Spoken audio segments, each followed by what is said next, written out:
What's up guys, Darkfire here with 5th Battalion Filthy Casuals bringing you another ICO playtest update. Last weekend, August 4th through 6th, OWI launched playtest 5 of the Infantry Combat Overhaul, which was subsequently cancelled after 2 hours due to major crashes. However, after a week of work, OWI announced the 6th playtest over August 11th through 14th, also stating that, quote, "There are no substantial additions or alterations to the playtest besides adjustments to prevent client crashing." Looking back to last week, Playtest 5 saw the introduction of the MEA and Marine Corps factions and weapons.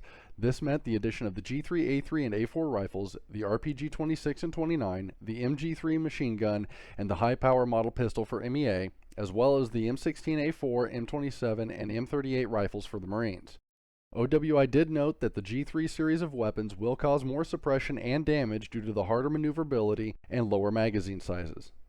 I definitely noticed the suppression difference between the MEA weapons and other factions, and it felt like it was a decent trade-off. Playtests 5 and 6 also included adjustments to the Canadian Armed Forces, both in terms of kit balance and weapon handling. Major changes included increasing the number of grenades for the rifleman kits and reducing the amount of grenades for the LAT kits, as well as consolidating the LAT kits into one kit with a scoped C7 and a LAW.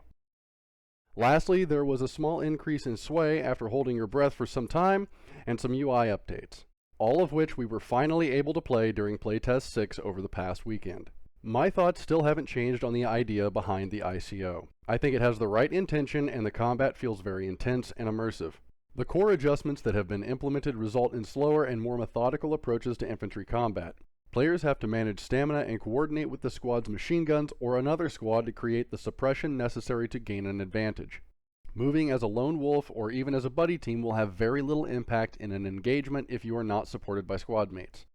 And this is what Squad is supposed to be promoting: a team-based tactical shooter, which means utilizing many players and coordinating with them to achieve an objective, whether that be taking down a tank or overrunning a FOB.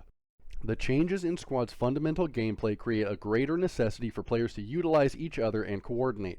Squad leaders must now consider waiting a few moments to allow fire teams or another squad to get in position before assaulting, or take up positions where their squad can suppress the enemy so another squad can assault through the position. Now, it's not perfection. I do understand that. There are issues with frame rates, improperly zeroed weapons, guns that disappear occasionally, and more concerning is a crouch bug that I experienced where suddenly my crouch button simply didn't work. Now, do keep in mind, I do have my crouch button rebound from the default key, and all that I had to do to fix it was press escape twice, and it started working. Regardless, it did get me killed a few times. Lastly, there was an issue where if a player pressed sprint and ADS at the exact same time, both would activate, creating a Doom-like squad experience where the gun would be centered in your screen and you're still sprinting. I only have one clip of this, but it did make things feel like playing Squad on a rail. So when will everything be released? No idea. There are still many more factions that need to be added and weapons to be reworked. Vehicles need updates, and oh, so many bugs need to be addressed. But OWI has given Squad a massive, fundamental rework, and it was much needed after nearly 8 years. So I'm going to trust the process and be patient. Anyway, that's enough from me. Don't forget to hit the like button if you enjoyed the video, press the subscribe button for more content, and let us know your thoughts in the comments. Until next time, stay casual.